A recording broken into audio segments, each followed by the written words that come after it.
MS Excel 2016 के इस अध्याय में आप सीखेंगे मल्टीपल रिजल्ट्स प्राप्त करने के लिए VLOOKUP फंक्शन का उपयोग करना। इसके पहले VLOOKUP फॉर्मूले के अंतर्गत हमने किसी एक व्यक्ति या प्रोडक्ट से संबंधित कोई भी पर्टिकुलर रिपोर्ट कैसे देखें ये सीखा था। अब यदि आप किसी व्यक्ति या प्रोडक्ट से संबंधित सारी रिपोर्ट्स एक साथ देखना चाहते हैं तो वो कैसे कर सकते हैं, आइए इस वीडियो में देखते हैं। यहाँ हमने एक उदाहरण लिया है जिसमें कुछ सेल्समैन के नाम हैं और उनके द्वारा अलग अलग क्वार्टर्स में की गई सेल्स हैं। शीट में जहां भी हमको ये रिपोर्ट चाहिए वहां पर हम इसके हेडिंग को कॉपी करके पेस्ट कर देंगे। ये देखिए, ये हेडिंग यहाँ पर आ गई है। ये हम इसकी फॉर्मेटिंग कर लेते हैं। अब जिस भी सेल्समैन की क्वार्टरली रिपोर्ट हमें देखनी है उसका नाम हम नेम्स ऑफ सेल्समैन के नीचे टाइप कर देंगे।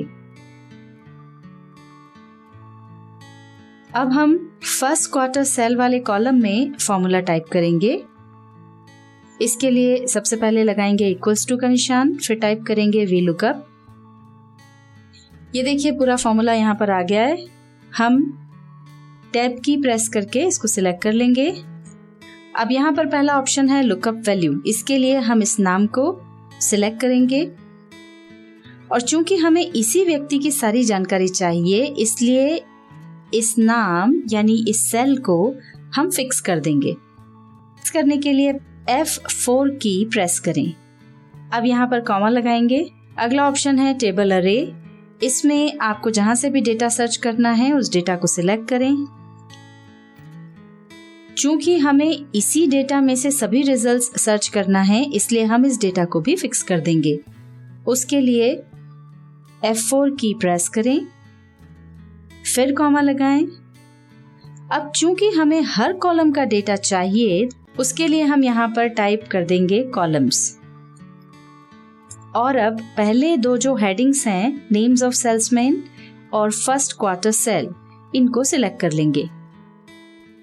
अब पहले वाले कॉलम यानी G1 को हम फिक्स कर देंगे। उसके लिए यहाँ पर क्लिक करके F4 की प्रेस कर देंगे। अब ये जो G1 कॉलम है वो फिक्स हो गया है। बाद वाले कॉलम को हम फिक्स नहीं करेंगे क्योंकि जब हम आगे ड्रैग करेंगे तो कॉलम के नंबर्स आगे चेंज होते जाएंगे। अब ब्रैकेट क्लोज करके कॉमा लगाएंगे। अब चूंकि डेटा असेंडिंग ऑर्डर में नहीं है इसलिए यहाँ पर 0 टाइप करेंगे। अब ब्रैकेट क्लोज कर देंगे और एंटर प्रेस कर देंगे। ये देखिए फर्स्ट क्वार्टर सेल यहाँ पर आ गई है। आप इसको जो डेटाबेस है वहां से चेक कर सकते हैं। अब इसको सिलेक्ट करके हम आखिरी कॉलम तक ड्रैग कर देते हैं। ये देखिए इस व्यक्ति के सभी क्वार्टर्स की रिपोर्ट आ गई है। अब यहाँ पर हमने ये जो फॉर्मूला में ब्रैकेट के अंदर कॉलम्स की ये जो रेंज है इसमें जो पहला कॉलम था G1 उसको हमने फिक्स कर दिया था और आगे का कॉलम फिक्स्ड नहीं है। तो ये कैसे चेंज यहाँ पर दिखेगा या उसका क्या इफेक्ट दिखेगा वो हम यहाँ देख सकते हैं। जैसे G1 तो फिक्स्ड है और उसके बाद यहाँ पर H1 सिलेक्टेड है।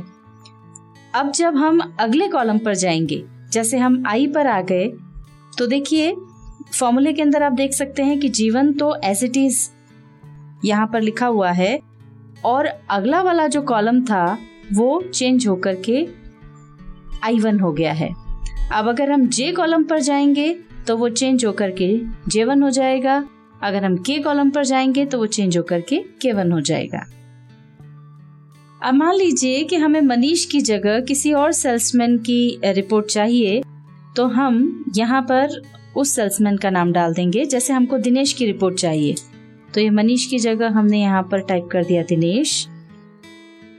और अब हम जैसे ही एंटर प्रेस करेंगे तो ये देखिए दिनेश की पूरी रिपोर्ट यहाँ पर आ गई है। उसके सारी क्वार्टर सेल्स हमको यहाँ पर दिखाई दे रही हैं।